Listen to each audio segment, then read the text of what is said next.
Oi, pessoal, boa tarde. Eu sou o Lúcio, né? Eu sou o diretor de tecnologia lá do Ministério Público de Pernambuco. E para a gente é uma satisfação, né, estar aqui num evento importante como esse, apresentando um projeto de arquitetura que houve lá no MP. Para a gente é uma satisfação, por quê? Porque falar de arquitetura corporativa no âmbito público ainda é uma coisa muito inicial. Converso com outros MPs e praticamente ninguém fala sobre arquitetura corporativa como estratégia, né, da organização como todo. E você vender esse projeto também é uma mudança de cultura, né? E aí eu lembro ano passado, quando a gente teve um evento lá, chamamos o nosso presidente, né, o PGJ, e disse, cara, a gente precisa rever a nossa estratégia corporativa como todo, a gente precisa rever a nossa estratégia de TI, o nosso mix de portfólios e o nosso investimento. Ou seja, a gente precisa de um projeto de arquitetura corporativa. Aí ele, what the fuck é arquitetura corporativa, né? Porque isso não está na agenda do gestor público. E, para nossa sorte, a gente pôde contar com um parceiro, né, extremamente competente e efetivo, que foi a Price, para não só ajudar a gente a conceber o escopo do projeto, mas também a conectar o projeto de arquitetura com a estratégia do Ministério Público para os próximos 5 anos. Falando rapidamente o que é o Ministério Público, né? Eu acho que todo mundo aqui conhece o MP, principalmente depois da Lava Jato. A gente vê aí que a Lava Jato, corrupção, né? A prisão de figuras importantes da política, isso é uma das atuações do Ministério Público, que é na esfera digamos, do patrimônio público, na defesa do patrimônio público, né, do dinheiro público. Mas o MP, ele trabalha também em diversas outras áreas, como, por exemplo, vamos supor que fosse aqui em São Paulo, chegasse uma mãe lá na cidade de Guararema e ela fosse até o Ministério Público de São Paulo para... Promotor, na escola que meu filho estuda, não tem mais vaga para ele esse ano. Então, o promotor vai lá e obriga o colégio a fornecer a vaga para aquele aluno.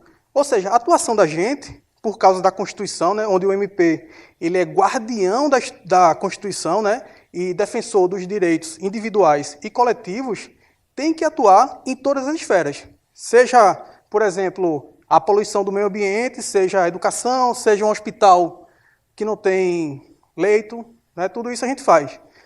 Que é diferente, por exemplo, do Ministério Público da Alemanha, que só atua no criminal. Por quê? Porque lá a sociedade organizada ela se resolve.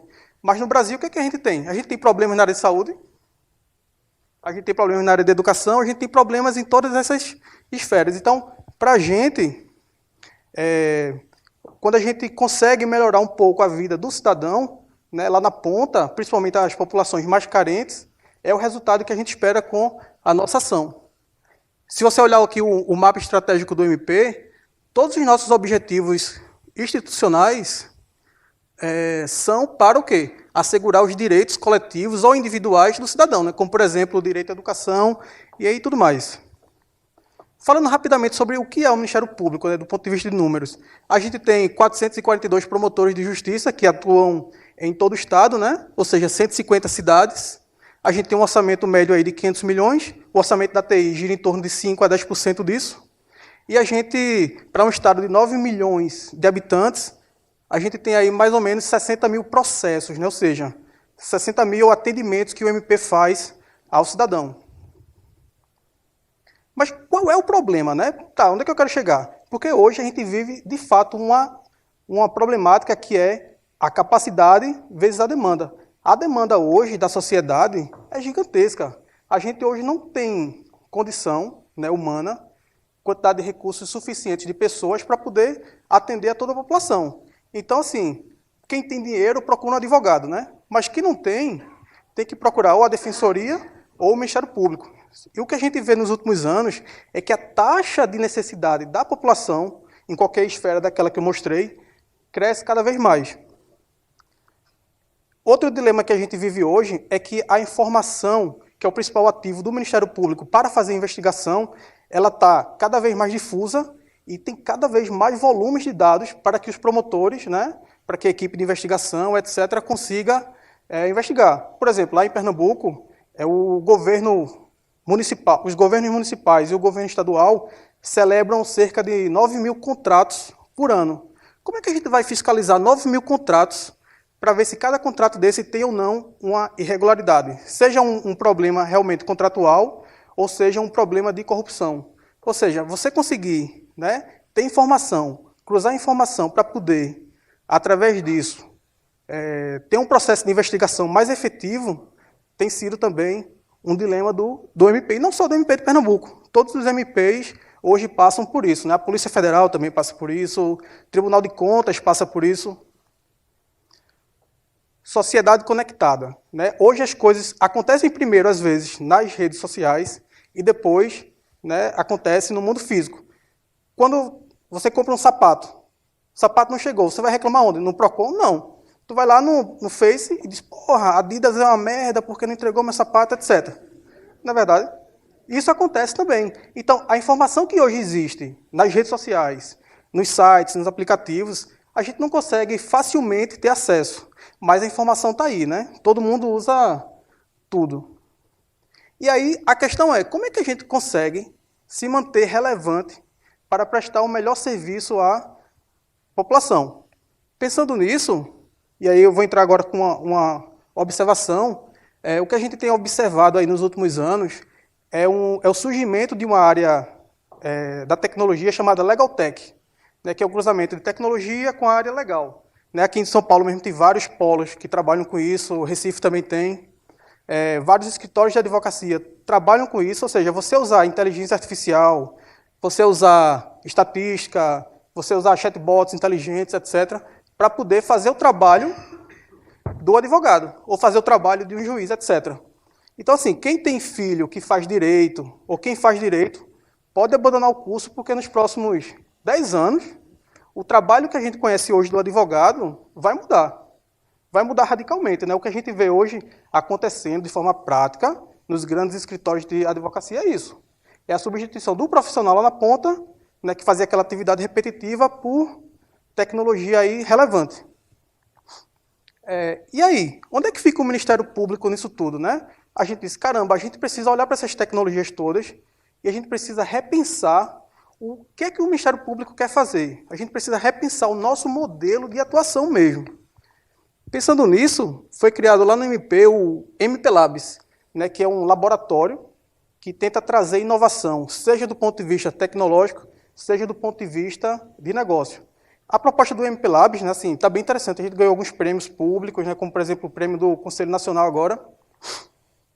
O objetivo do MP Labs é a gente tentar fazer inovação aberta, né? Ou seja, a gente leva o problema para o mercado e o mercado tenta resolver esse problema com alguma solução, usando tecnologia.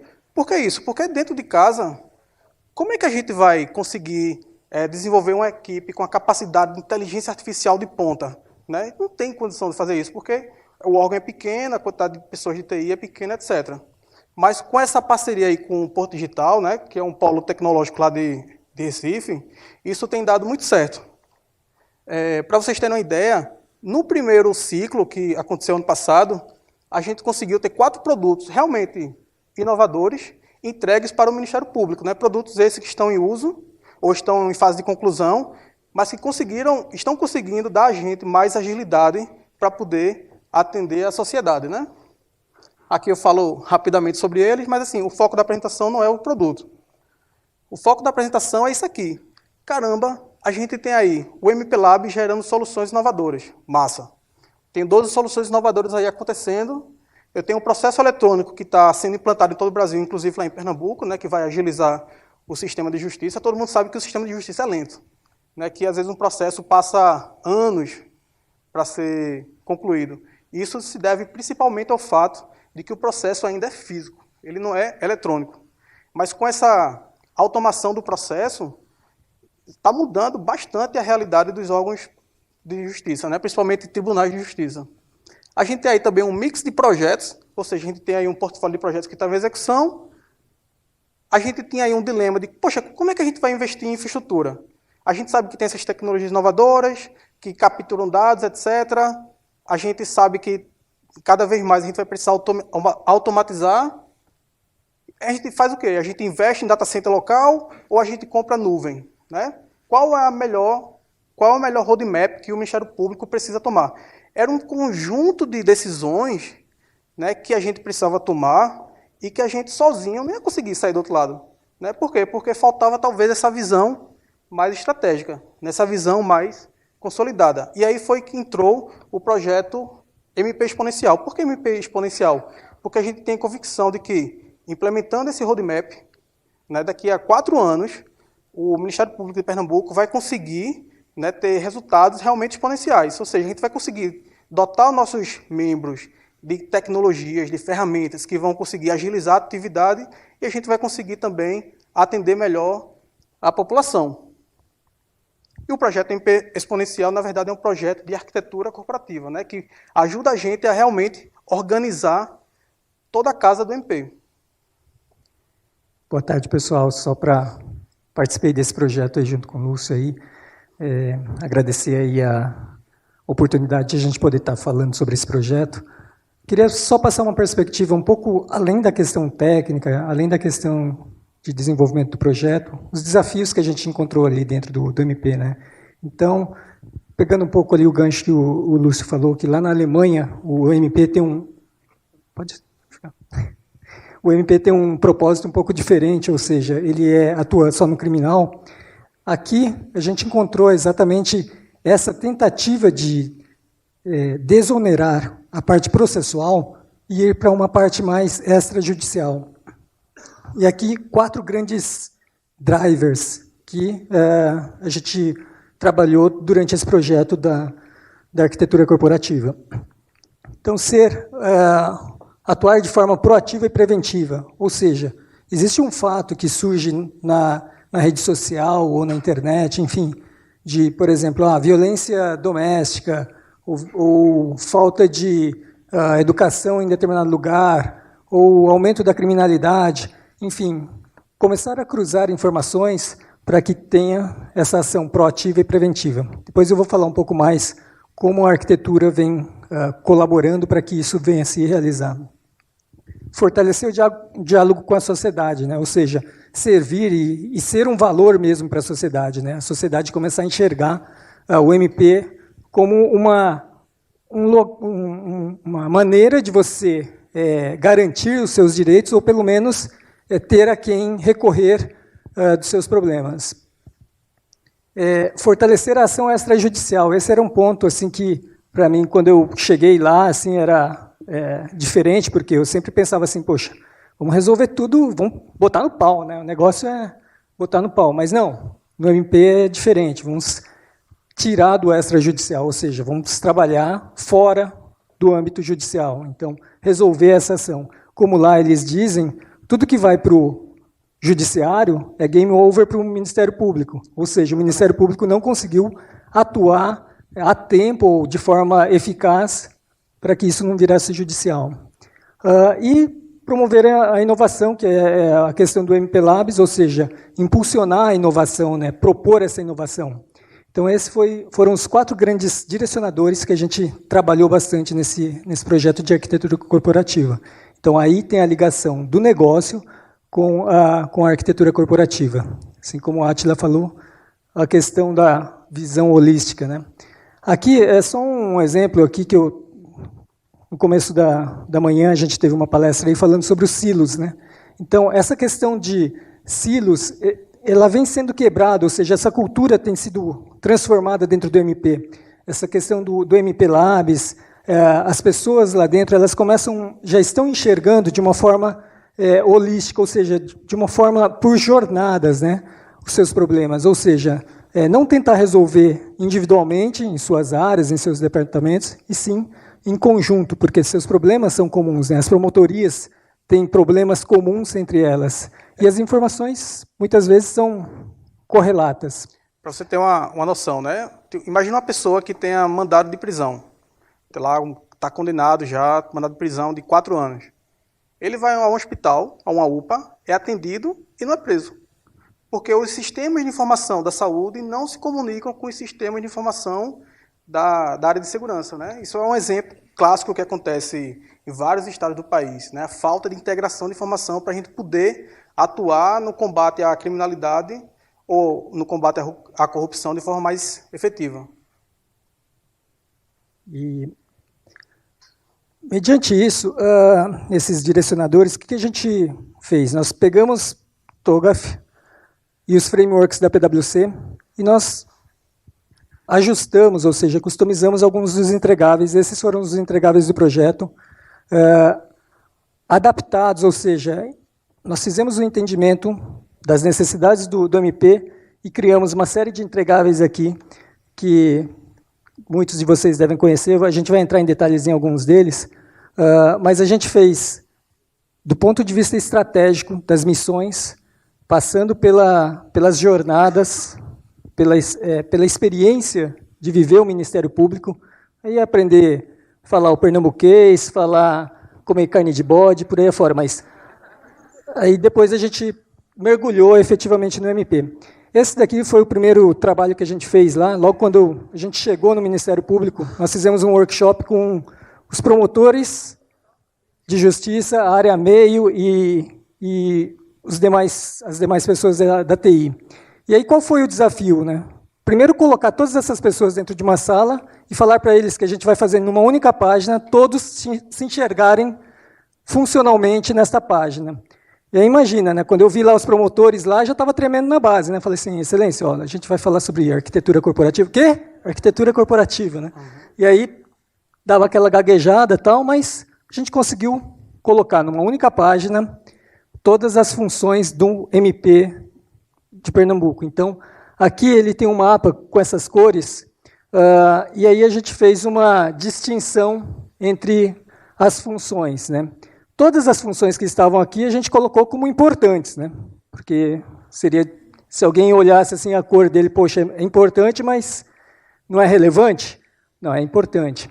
E nós diferenciamos em 3 grandes blocos. Quais são as funções, ou seja, dado a missão, dado o propósito do Ministério Público, o que é diferenciador? Então nós pegamos 15% das funções e colocamos ali, classificamos como diferenciador. Isso a gente extraiu uma informação bastante importante, porque dentro do MP, assim como eu acho que a população externa vê, é muito uma ação voltada ao judiciário, e não a missão, ao propósito, que era o extrajudicial.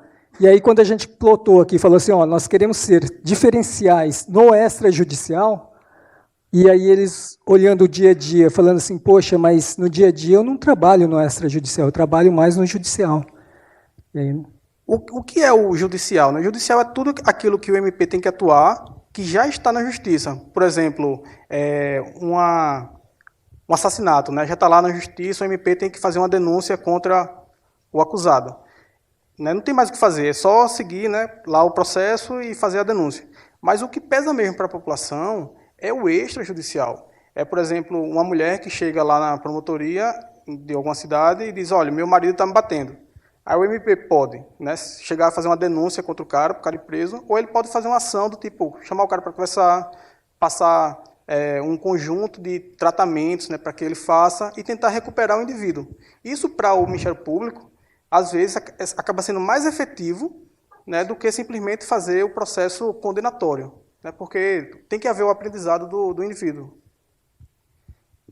Aí nós classificamos essas informações e aí nós plotamos aqui também como que tecnologicamente estava sendo suportada essas áreas de negócio, ou seja, essas bolinhas aí são sistemas e aí classificamos ali quais são os sistemas que deveriam ser mantidos, evoluídos ou substituídos, que é parte do que muitas ferramentas hoje fazem aí, a gente fez isso daí para o Ministério Público. Bom, como o Átila falou, assim, o arquiteto ele precisa ter sapato e caminhar, ou seja, ele precisa vivenciar mesmo o dia a dia do seu negócio, entender efetivamente para propor um valor. E aí nós fizemos as jornadas por todas as promotorias, infância, patrimônio, educação, saúde, consumidor, e passando por todas as áreas, inclusive as áreas de back-office, RH, financeiro, licitação e por aí afora, para entender efetivamente e trazer um mapa de capabilities que a área de negócio visualizava. Então, nós fomos em 2 frentes de trabalho. Uma voltada ao negócio e mergulhando efetivamente nas áreas de negócio. E a outra, a gente fez uma imersão também na área tecnológica, ou seja, qual é a saúde tecnológica que suportava esse negócio, né? Então, nós fizemos a análise das aplicações, fizemos pesquisas em cima dessas aplicações, em cima dos key users, né, dessas aplicações, e analisando do ponto de vista arquitetural, ou seja, qual é a resiliência que essa aplicação tem, qual é a arquitetura que ele tem e qual poderia ter. E ali também nós fizemos um mapa de obsolescência, né, que tem a característica ali de quanto e para onde eu vou investir, né? Então, esse era o resultado do trabalho, ou seja, algumas tomadas de decisões futuras que a gente conseguiu chegar nesse trabalho. E aí nós ligamos, ou seja, aquele mapa funcional de negócio com o mapa de capabilities através das jornadas, né? Então, olhando por essa perspectiva, fazendo essa correlação entre as duas pontas, ou seja, trazendo negócio para a TI.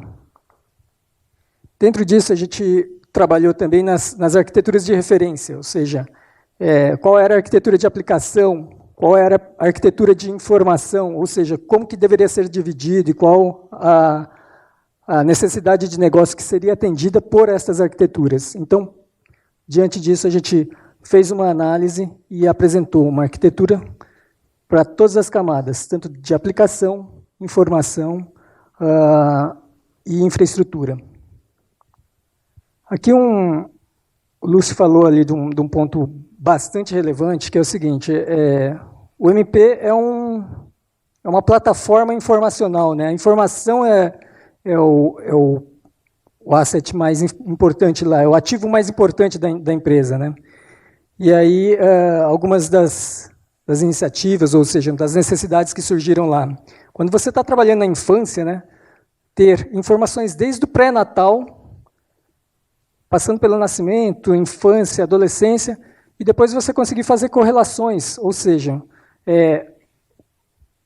crianças que passaram pelo infratoras, ou seja, que passaram por algum problema na infância, assim, qual a relação que eles têm com a educação? Será que eles não eram atendidos por educação, ou seja, eram desamparadas nesse aspecto? Enfim, toda a relação dos antepassados deles, né, no caso dos pais, assim, qual a relação que tem? Será que são pais incidentes ou não? Porque assim, você tratar uma criança, né, infratora, meramente condenando ela a ir para uma casa de detenção, né, para menores, poxa, aquilo ali não vai resolver o problema.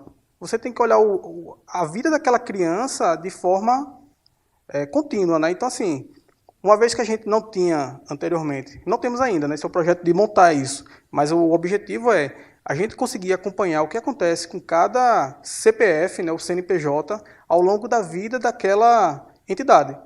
Porque aí a gente vai ter informação suficiente para poder tomar decisões mais assertivas, né, em relação ao que fazer com aquele indivíduo. E esse projeto aí, assim, dentro dos vários roadmaps que foram traçados, o roadmap do nosso Data Lake, da nossa plataforma de informação, ele para mim é um dos mais relevantes, né? Por quê? Porque sem informação a gente não consegue atuar de forma mais efetiva. E esse projeto aí foi, na minha visão, tão bem concebido que outros MPs, né, inclusive o nosso Conselho Nacional, tem interesse em criar uma plataforma única de informação para todo o sistema de justiça.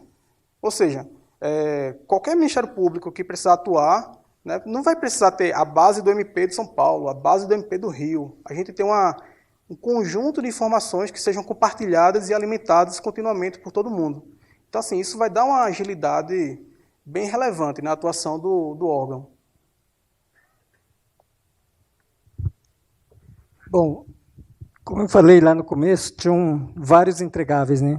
E um dos entregáveis é em relação à governança do ambiente, né? Ou seja, criar arquitetura corporativa, eu acho que é um ponto, é um início, mas isso daí tem que ter continuidade, né? Então, nós também fizemos esse trabalho de estruturar quais são as pessoas, como a Átila falou assim, poxa, destacar aquela pessoa que está ali tão imersa no projeto, trazer ela para ter uma visão mais corporativa ou mais holística do ambiente, para que possa tracionar essa questão da arquitetura corporativa. Então, nós fizemos uma conexão, não só dos projetos ágeis que eles já possuíam mas ligando isso daí à governança de arquitetura corporativa. E aí a gente traçou um roadmap de evolução dessa governança para o MP. Inclusive, a gente está montando um escritório de arquitetura, né? A gente recebeu alguns treinamentos, a gente está formando uma equipe que vai se dedicar, de fato, né, a essa disciplina dentro do MP. Particularmente, eu já até me considero um arquiteto aprendiz, né? Ao longo aí dos últimos 12 meses, né, intensos de informação. Falando aí do roadmap, né? Então, como eu falei, a gente saiu da estratégia, da visão, do propósito do MP, passando pelos direcionadores de negócio, aqueles 4 grandes pilares, criamos os mapas de componentes, enfim, navegamos ali por todas as áreas de negócio ali, desenhamos as arquiteturas corporativas e chegamos nos programas transformacionais, em 7 grandes programas, né? E esses programas, eles atuam ali para cada área do MP, a gente procurou estabelecer esses blocos e, no final, a gente classificou as iniciativas dentro de um conjunto de priorização, né, que aí foi a conclusão do projeto. A gente fez uma priorização daquilo que era de maior valor para o negócio e que tivesse uma complexidade evidentemente menor e que deveria ser atuado, ou seja, executado num primeiro momento. Então, aqui tem as iniciativas aí plotadas de acordo com o impacto para o negócio e valor para o negócio, né? E menor complexidade. É uma jornada que vai durar aí os próximos 4 anos, né? Porque você não consegue mudar a realidade de um órgão, né, em um ano, principalmente o órgão público, que tem todo um processo de compra complexo pra cacete, mas a gente está com fé e confiança que, né, nos próximos anos a gente vai conseguir implementar todo esse roadmap. Isso aí, pessoal. Muito obrigado aí.